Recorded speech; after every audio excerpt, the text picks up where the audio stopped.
I spent my last semester break with two of my friends, Cinta and Maya, camping on a quiet southern beach. The place was far from any village, hidden behind winding roads and small hills. It felt isolated, but that was exactly what we wanted, an escape from crowds and noise. We arrived in the late afternoon after hours of travel, our feet sinking into soft sand as the sky turned orange. The moment was picture perfect, as if we had discovered a secret piece of the world. We pitched our tent a safe distance from the shoreline, not too close to the waves, yet still within view of the ocean. The breeze swept over us with a salty chill, carrying the smell of the sea and a sense of freedom. Excited, we ran along the shore, laughing and chasing each other like children. For a moment, I forgot about assignments, stress, and the routine of city life. Everything felt calm, natural, and strangely comforting, as though nothing bad could ever happen in such a beautiful place. As darkness spread across the sky, we gathered firewood and lit a small bonfire. The flames flickered against our faces, throwing shadows that danced across the sand. The air grew colder, but the warmth of the fire and our laughter kept it at bay. We shared stories, gossiped about friends, and laughed so loudly that it almost felt inappropriate in such an empty place. The night seemed safe, the sound of crashing waves a lullaby that erased every trace of unease. Eventually, the fire weakened into glowing embers. The temperature dropped quickly, and we decided it was time to rest. Inside the tent, our bodies huddled close, wrapped in sleeping bags, the sound of the ocean still reaching us through the thin walls. The wind made the tent fabric ripple softly, like whispers brushing past us. I closed my eyes, expecting to drift into sleep without worry, but instead, a sound crept into my awareness that froze me where I lay. At first, I thought it was the wind, but then I realized it was footsteps, soft and deliberate, the sound of someone walking on sand just outside the tent. My breath caught, and my eyes snapped open. I listened carefully, hoping it was my imagination, but the rhythm of the steps was unmistakable, steady, slow, circling the tent as though someone was inspecting it. Fear seeped into me, replacing every trace of comfort from earlier. I glanced at Cinta and Maya. They were still asleep, their breathing deep and calm, completely unaware of what was happening. My heart pounded so hard it echoed in my ears. Sweat gathered at my temples despite the cold. I wanted to wake them, to whisper something, but my voice refused to come out. Then, the footsteps stopped, right at the side of the tent. Silence pressed in, heavier than the night, and I knew something was out there, waiting. The silence outside was unbearable, broken only by the crashing waves in the distance. I lay frozen, my body tense, straining to hear anything that could explain the footsteps. Suddenly, the fabric of the tent shifted slightly, as if a hand had brushed against it. My stomach tightened, and every instinct screamed at me to scream or run, yet I couldn't move. My mind raced through possibilities. Was it a local fisherman, a wanderer, or something far more sinister?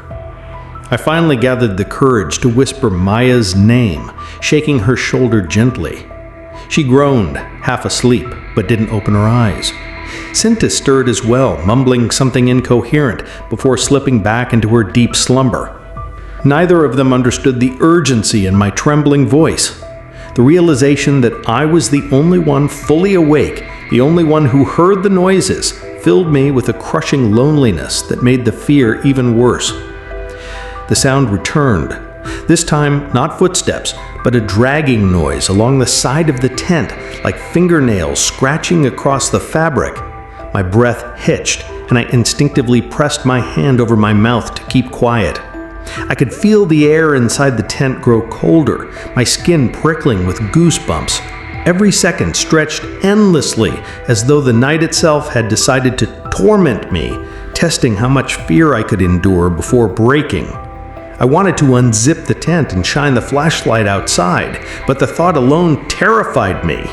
What if I saw something I wasn't supposed to see? What if opening the tent was an invitation?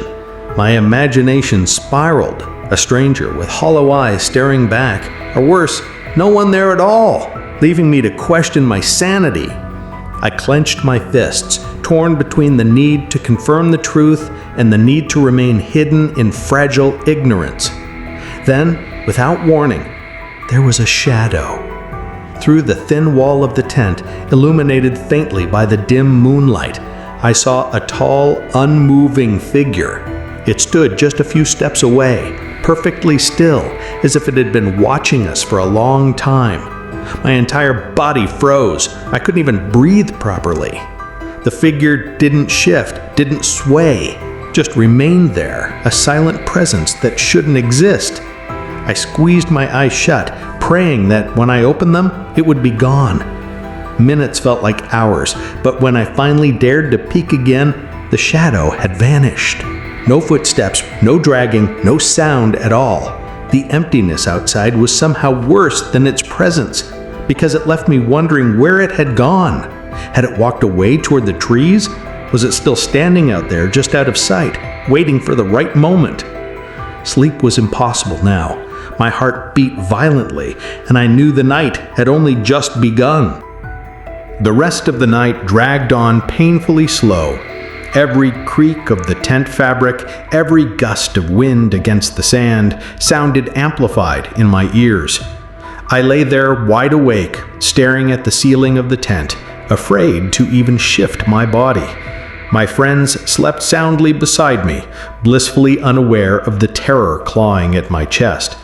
I kept waiting for the sound to return, for the footsteps to circle us again. But all that came was silence, an oppressive, suffocating silence that felt unnatural. At some point, exhaustion overtook me, and I must have dozed off for a short while. When I opened my eyes again, the tent was filled with a faint gray light.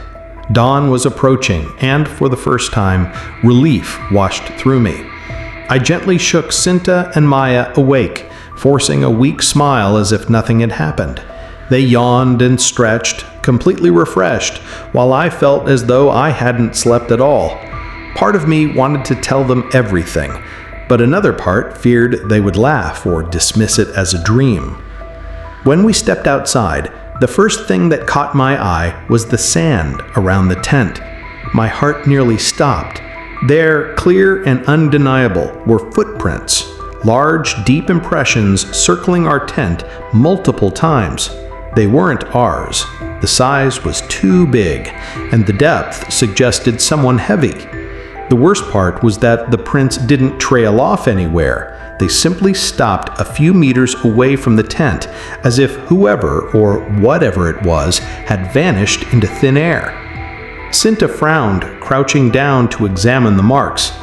"Probably fishermen passing by," she said casually, though her tone lacked conviction. Maya, on the other hand, shivered and avoided looking at them altogether. I remained silent, my stomach twisting with dread. I knew what I had heard, what I had seen.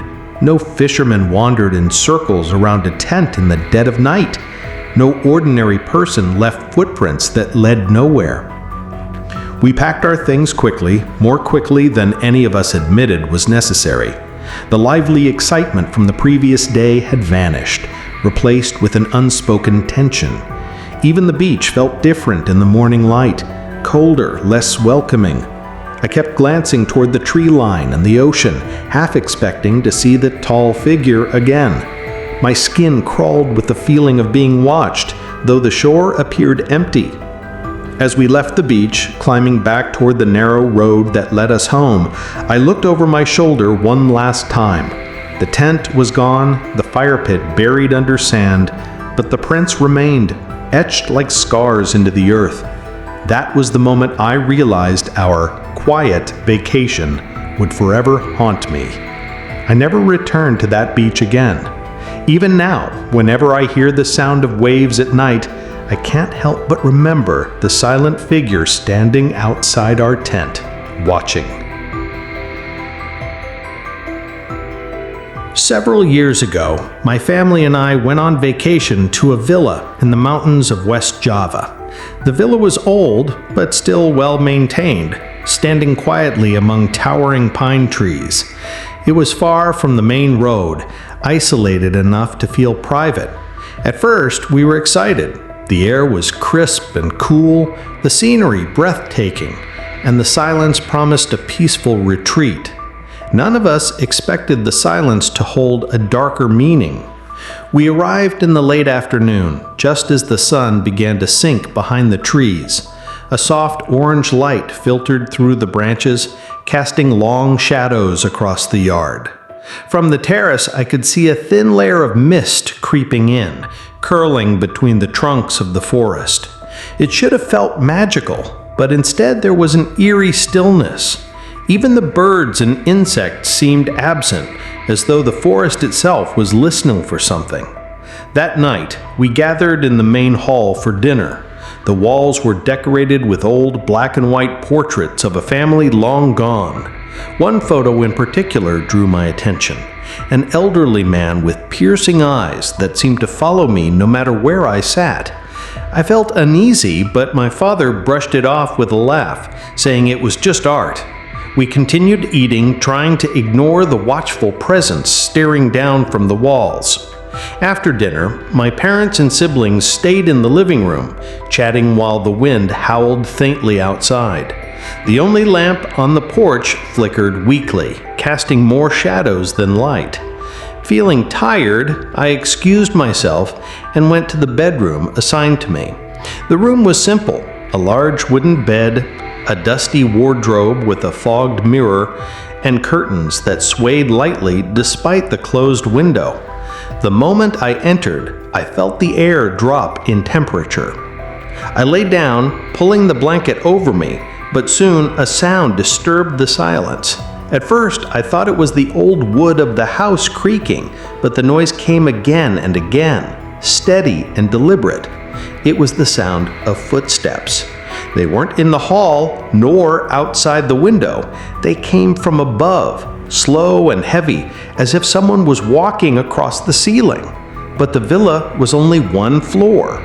My skin prickled as cold sweat dampened my forehead. My breathing quickened, and I sat up, staring at the ceiling as the steps moved back and forth. Gathering courage, I opened the door and peeked into the living room.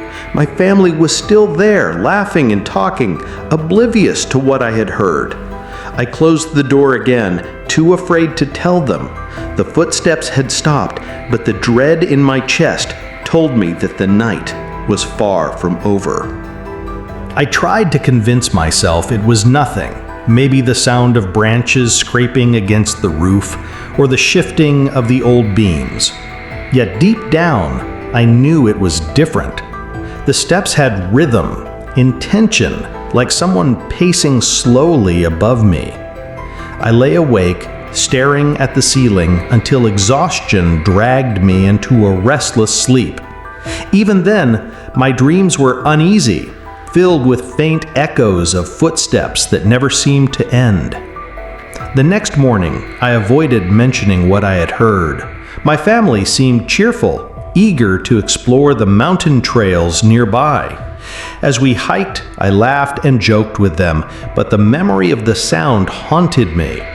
Whenever the wind rustled through the trees, I would tense up, expecting the phantom steps to return. I tried to shake it off, reminding myself that we were only staying for 3 nights.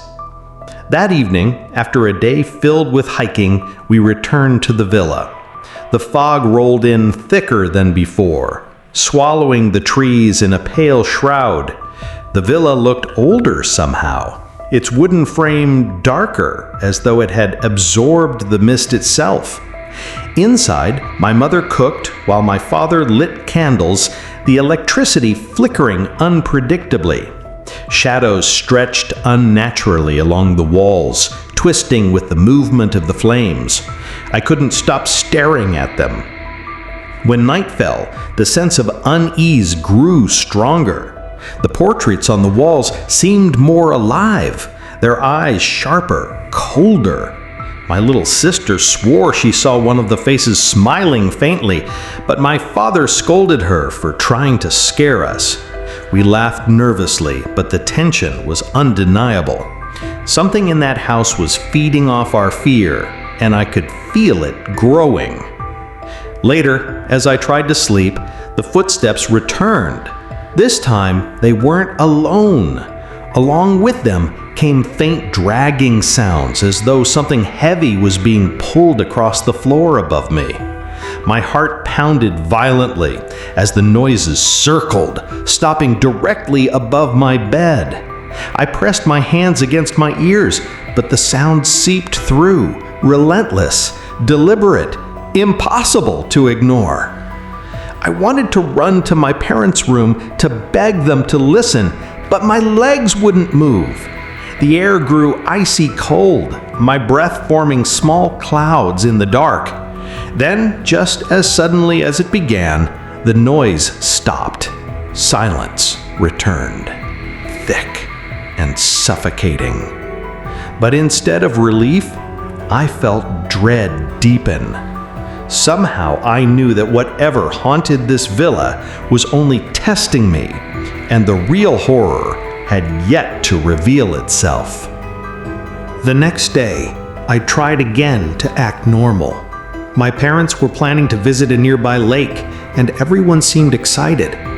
But the heaviness in my chest wouldn't leave. The villa loomed in my thoughts like a shadow that followed me everywhere.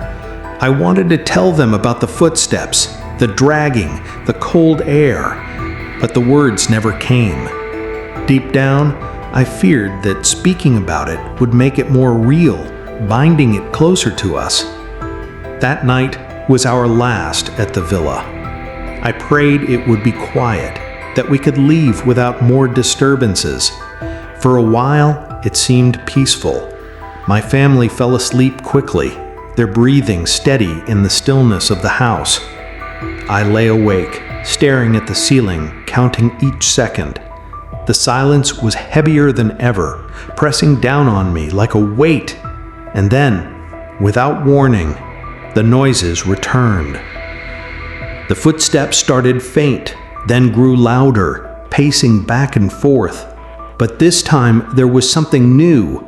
A low, guttural humming filled the air, vibrating through the wooden beams above. It wasn't human. It couldn't be. My chest tightened as fear swallowed me whole. I clutched the blanket to my chin, my eyes wide, refusing to blink. The sound moved toward the wardrobe, the one with the fogged mirror, and then it stopped completely. The mirror began to tremble, rattling against the wood as though something inside was trying to break free. I wanted to scream, but no sound escaped my throat. A shadow spread across the glass, tall and distorted, its head bending unnaturally as if it were listening. My heart hammered so violently that I thought it might burst. The shadow lingered, stretching its hand across the glass, before dissolving into the darkness. When morning finally came, I avoided looking at the wardrobe as I packed my belongings. My face was pale, my hands trembling. My family noticed, but I made excuses about not sleeping well. None of them knew the truth. None of them knew what had watched me from the mirror, what had pressed its presence into my room. The relief I felt when we finally locked the villa door behind us was overwhelming, like escaping from a trap. To this day, I can still hear those footsteps if I close my eyes. The creak of the wood, the dragging across the floor, the humming that seeped into my bones. Sometimes when I glance into mirrors at night, I swear I see the faint outline of that same shadow, waiting patiently. The villa might be miles away, hidden in the mountains, but whatever haunted it seems to have followed me home. Last summer, I traveled with a small group of friends to explore a remote cave system in the northern countryside. It was supposed to be an adventure, something exciting and different. We hired a local guide who led us through winding dirt roads until we reached a narrow entrance hidden between cliffs. The air was damp and cool, the kind that clung to your skin. At first, it felt thrilling, like stepping into another world. The cave was darker than I had expected, and even with our flashlights, the shadows seemed endless. Water dripped from the ceiling, echoing in the silence like a heartbeat. The walls were rough and jagged, some parts so narrow that we had to squeeze through sideways. My excitement quickly turned into unease. The deeper we went, the more I felt as if the cave itself was swallowing us whole, pulling us farther from safety. After an hour, we stopped at a chamber large enough for all of us to sit and rest. Our guide told us stories about the cave, how locals believed it was cursed, that people who entered alone sometimes never came back. He laughed it off as superstition, but the way his eyes avoided the shadows made me wonder if he truly believed his own dismissal. I tried to laugh too, though my stomach felt tight. As we prepared to continue, I noticed something strange. On the far side of the chamber, etched faintly into the stone, were markings that didn't look natural. They resembled symbols, circles crossed with lines carved deep into the rock. I asked the guide about them, but he only shrugged, muttering something in his dialect before telling us to ignore it. My skin prickled.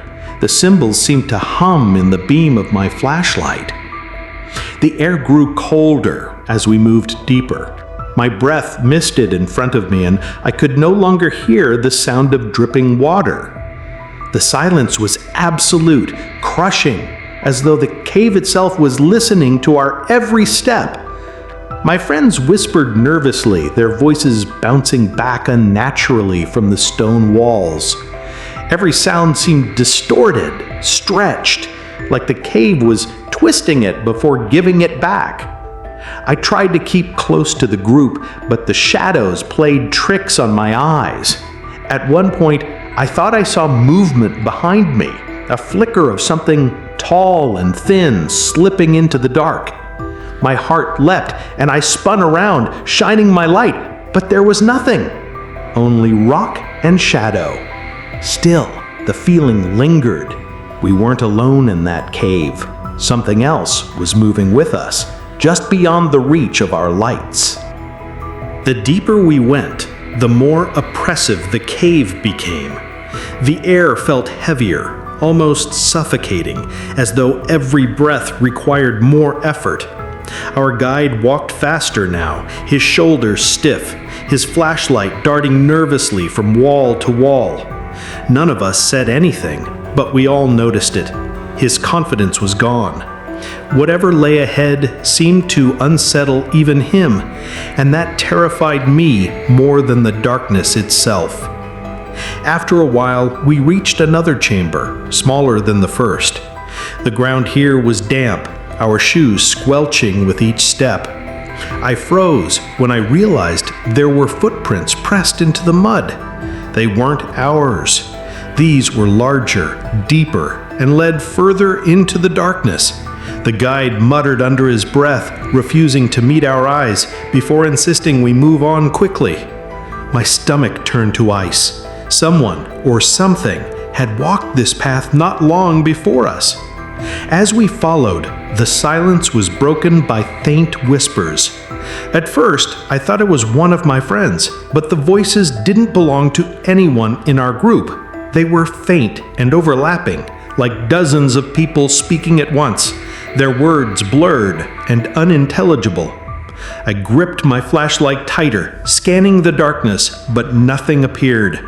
The whispers grew louder the deeper we went, circling us until it felt as if the cave itself was speaking. One of my friends, Hannah, suddenly screamed. We spun around to see her pointing at the wall. There, in the beam of her light, was a fresh carving, one of the same strange symbols we had seen earlier. Only this time, it wasn't faded.